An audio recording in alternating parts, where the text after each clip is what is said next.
right, get ready because today we're diving deep into the world of niacinamide. This stuff is everywhere in skincare these days. People are calling it a miracle worker. We're going to unpack all that hype and see what the science actually says. We're starting with this YouTube video by a certified cosmetologist breaking it down in simple terms. They get really into it in this video. Let's see if their enthusiasm is contagious, shall we? I am so ready to dive in.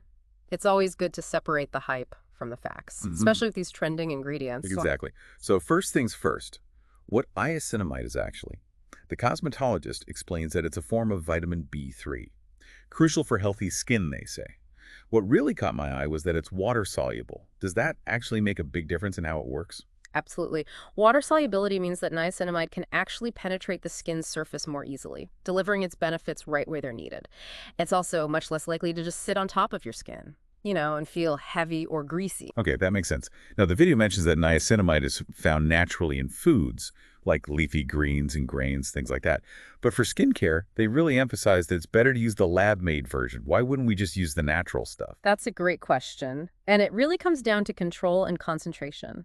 When we synthesize niacinamide in a lab, we can actually ensure its purity and potency, creating these formulations that are much more effective for targeting those specific skin concerns. So it's like you get a much more targeted dose with the lab-made version. Exactly. Think of it like this. You could eat a whole mountain of spinach to get a certain amount of niacinamide. Or you could just use a serum with a very precise concentration designed to really deliver the exact effect you're going for. Okay, I'm sold. Lab-made stuff it is. But how does it actually work on the skin? The cosmetologist in the video gets super excited about this part, talking about how it strengthens the skin barrier.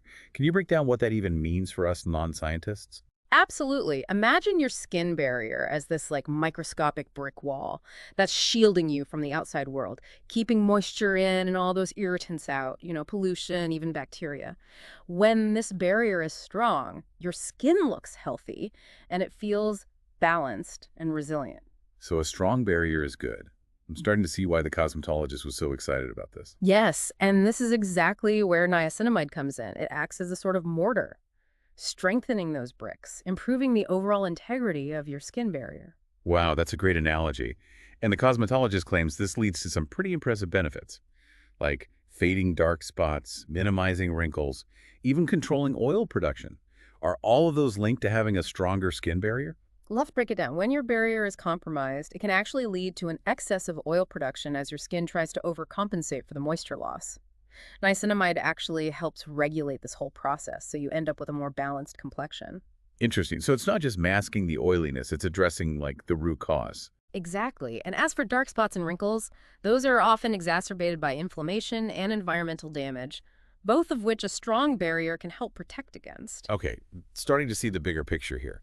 The cosmetologist also claims that niacinamide is basically suitable for everyone. Dry skin, oily skin, combination skin, even sensitive skin. Is that really true? While niacinamide is generally well tolerated, it's always wise to proceed with a little bit of caution, especially if you have very sensitive skin. A patch test on a small area is always a good idea, before you just apply any new product all over your face. That's a great reminder. So while it's generally safe, we still got to listen to our own skin. Now, the video mentions a whole list of specific skin concerns that niacinamide can help with. Acne scars, pigmentation issues, fine lines, even redness. It's really that versatile. Well, what's really fascinating here is that many of these concerns actually stem from a weakened skin barrier. Acne, for example, can be triggered by inflammation and an overproduction of oil. And both of those, as we discussed, can be influenced by a compromised barrier. So by strengthening the barrier, niacinamide is sort of tackling these issues at their source. In a way, yes. It's not a magic bullet, of course, but there's definitely a connection between a healthy barrier and a reduction in these types of skin problems. This is making so much sense now. I'm starting to understand why people are calling it this miracle ingredient, even if that is maybe a bit of exaggeration. Hyperbole aside, there is certainly a lot of scientific evidence out there to support the benefits of niacinamide. It's an ingredient that holds a lot of promise for a wide range of individuals. Okay, I'm definitely intrigued. The cosmetologist in the video actually recommends a few specific products. But maybe we can talk more generally about the different product types that feature niacinamide. That's a great idea. It's more helpful to understand what to look for in general, rather than just getting a list of specific brands that might not work for everyone. So where can we typically find niacinamide? Well, you'll often find it in serums, which are designed to deliver those potent doses of active ingredients. It's also pretty common in moisturizers, both for daytime and nighttime use. And you might even see it in cleansers or toners, although that's a little less common. So basically, there's a niacinamide product out there for every step of your skincare routine. Yeah. Now, before we move on, there's one thing that really caught my attention. The cosmetologist calls niacinamide an anti-aging powerhouse, especially for those in their 20s. That seems pretty young to be focused on anti-aging, doesn't it? It's an interesting point. While the term anti-aging can be a little bit misleading, what they're likely highlighting here is the preventative aspect of skincare. In our 20s, our skin is still producing collagen and elastin at peak levels, but those naturally decline as we age. So it's not necessarily about erasing wrinkles at 20. It's more about protecting and maintaining the health and vitality of your skin for the long haul. Exactly.